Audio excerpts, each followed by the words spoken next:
Hello guys, most welcome in my channel. तो आज बात करते हैं action mystery and thriller based movie unknown की, जो कि फरवरी 2011 में रिलीज की गई। 6.8 IMDb रेटिंग के साथ 56% rotten tomatoes and 83% Google users ने इसे पसंद किया है। इसके डायरेक्टर हैं John Collet Serra and distributor Warner Bros picture presents. के लीड एक्टर के रूप में हैं लियाम नेसन, जिन्होंने डॉक्टर मार्टिन हैरिस का किरदार निभाया है। आई रिकमेंडेड, आप इसे एक बार तो ज़रूर देखें। तो फिर चलिए चलते हैं मूवी की कहानी की ओर बिना किसी देरी के।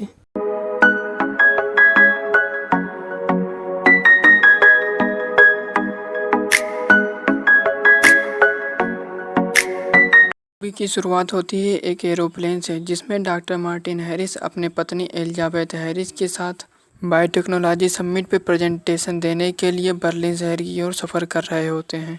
एयरपोर्ट से टैक्सी करके वो अपने होटल पहुंचते हैं। एलिजाबेथ होटल में अपने रूम की चाबियां लेने चली जाती हैं। मार्टिन अपने सामान लेते वक्त पाता है कि उसका एक सूटकेस एयरपोर्ट पे छूट गया है। वह दोबारा टैक्सी लेकर होटल की तरफ जाने लगता है।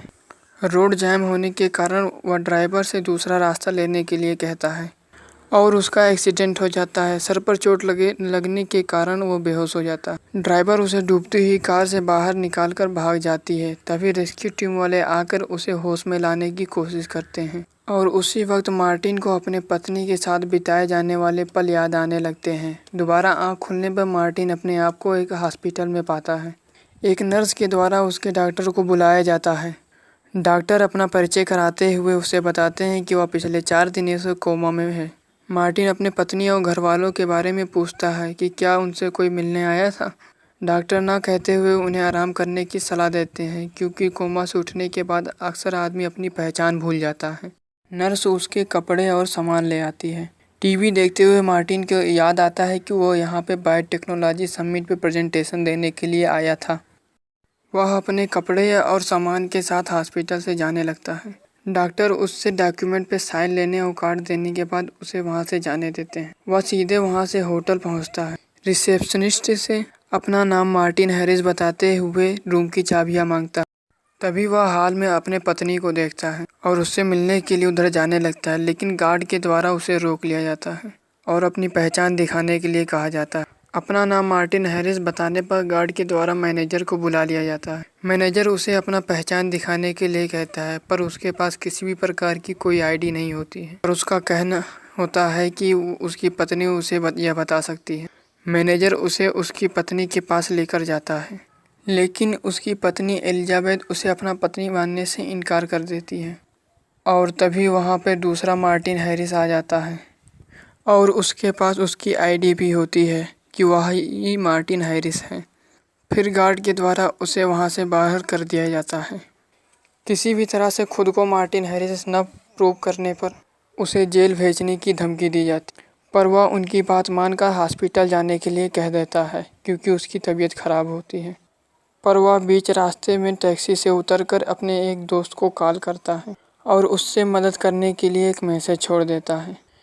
फिर वह मेट्रो की तरफ जाते हुए पाता है कि उसका किसी के द्वारा पीछा किया जा रहा होता है, पर वह उससे बच निकलता है। स्टेशन पर उतरने के बाद टेलीफोन डायरी से बर्लिन का नंबर फाड़ते हुए देखता है कि जिस टैक्सी में उसका एक्सीडेंट हुआ होता है उसी नंबर की गाड़ी वहां पे मौजूद होती है और वह वहां के इंचार्ज से उस गाड़ी के मालिक के बारे में पूछताछ करने के लिए चला जाता है। पर वहां का इंचार्ज उसके मालिक को इलीगल इमिग्रेंट्स बताते हुए कोई मदद नहीं करता है, पर वह उसके टैक्सी ड्राइवर जिम से कहता है कि वह चाहे तो उसकी मदद कर सकता है, वह सिर्फ उसका धन्यवाद करना चाहता है। और फिर जिम उसे उस लड़की के पास लेकर जाता है। वह अब एक वेट्रेस की नौकरी कर रही होती है। वेट्रेस उसे वहाँ पे देखकर हैरान हो जाती है। वह उसकी किसी भी प्रकार से मदद करने के लिए मना कर देती है और उसे जाने के लिए कह देती है।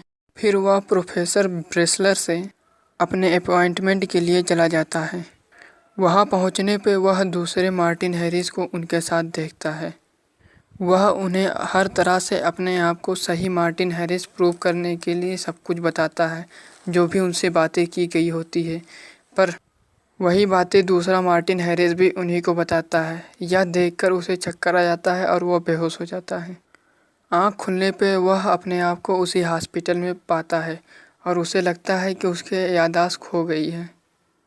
डॉक्टर उसको एमआरआई करने के लिए कहते हैं और उसे बेहोश कर दिया जाता है।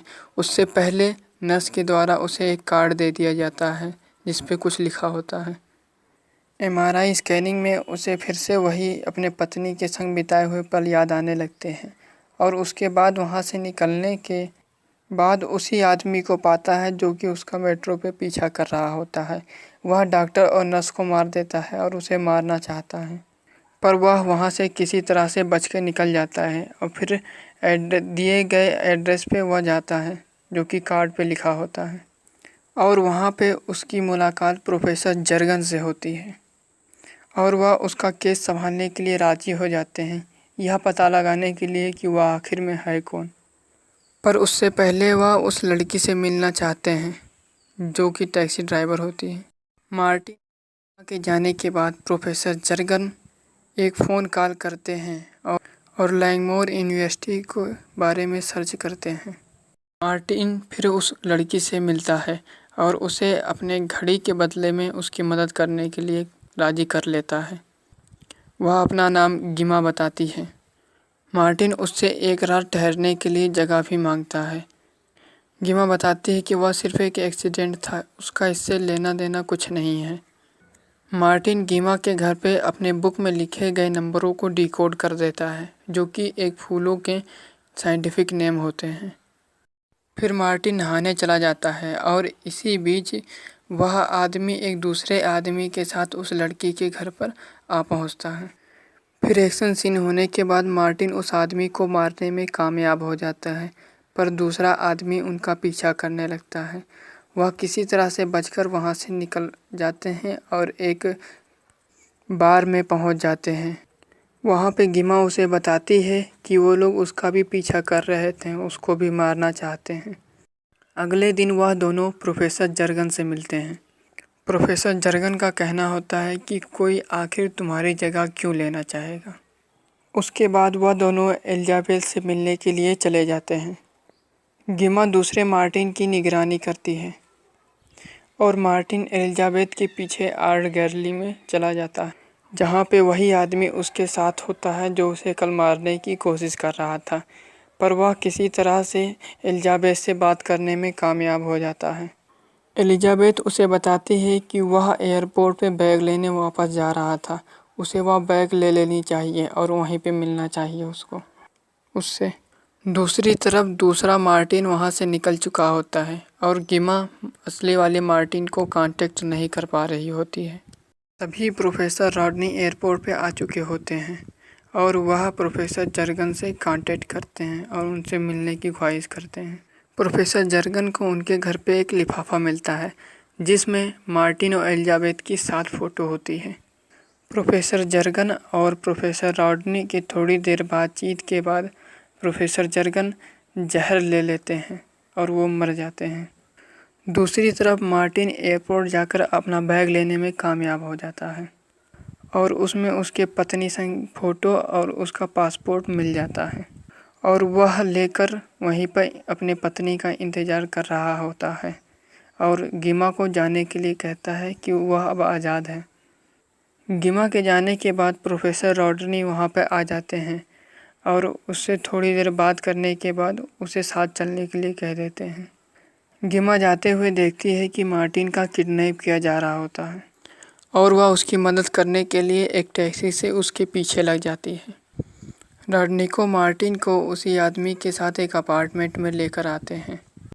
प्रोफेसर रॉडनी मार्टिन को बताते हैं कि दरअसल में मार्टिन हैरिस नाम का कोई व्यक्ति है ही नहीं, वह एक भाड़े का हत्यारा है जो कि प्रोफेसर रॉडनी के लिए काम करता है और यह सब एक प्लान था, पर वह मार्टिन हैरिस के एक कैरेक्टर को वह अपनी वास्तविकता मानने लगा था।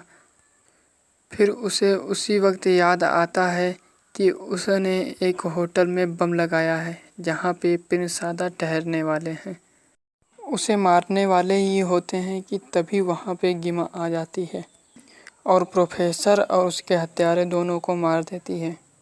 फिर मार्टिन गिमा को उसके साथ होटल चलने के लिए कहता है क्योंकि उसने वहाँ पे एक बम लगाया हुआ होता है। इधर होटल में प्रिंस सादा, प्रोफेसर ब्रेसलर और सभी लोग आ जाते हैं। प्रोफेसर ब्रेसलर आज मक्के की नई वैरायटी के बारे में बताने वाले होते हैं। एलिजाबेथ प्रोफेसर ब्रेसलर के लैपटॉप से उनके डॉक्यूमेंट चोरी कर लेती है। उनका पासवर्ड वही साइंटिफिक नेम होता है। तभी वहाँ पे ब्रेसलर गिमा के साथ पहुँच जाता है और मैनेजर को होटल खाली करने के लिए कह देता है। एयरपोर्ट की फ़ोटो दिखाकर वह अपने आप को प्रूव कर देता है कि वह ही असली मार्टिन है। मैनेजर के द्वारा अलार्म बजा दिया जाता है। फाइल्स कॉपी हो जाने के बाद एलिजाबेथ वहाँ से जाने लगती है, लेकिन अलार्म बजते ही वह वापस आकर बम का टाइमर रोकना चाहती है, लेकिन वह नाकामयाब हो जाती है और बम फट जाता है। अब मार्टिन को अपनी सारी चीज़ें याद आ जाती हैं और उसे यह भी याद आ जाता है कि दरअसल निशाने पर प्रोफेसर ब्रेसलर था, न कि प्रिंस सादा। पर वह उन्हें बचाने में कामयाब हो जाता है और वह दूसरे मार्टिन को भी मार देता है। अगले दिन प्रोफेसर ब्रेसलर प्रिंस सादा के साथ मक्के की नई वैरायटी को लॉन्च कर देते हैं, बिना किसी पेटेंट के। फिर मार्टिन गिमा को अपना असली नाम टेलर बताता है और गिमा को एक नया पासपोर्ट देता है और यहीं पे मूवी ख़त्म हो जाती है। मैं चाहूँगा कि आप इस मूवी को ज़रूर देखें। मिस्टीरियस स्टोरी के साथ साथ लियोम नेसन की मिस्टीरियस एक्टिंग इसे खास बनाती है। अगर आपको मेरी स्टोरी पसंद आई है तो लाइक करें, कमेंट करें और शेयर करना ना भूलें। और आगे भी ऐसी ही मूवी की स्टोरी सुनने के लिए सब्सक्राइब करिए।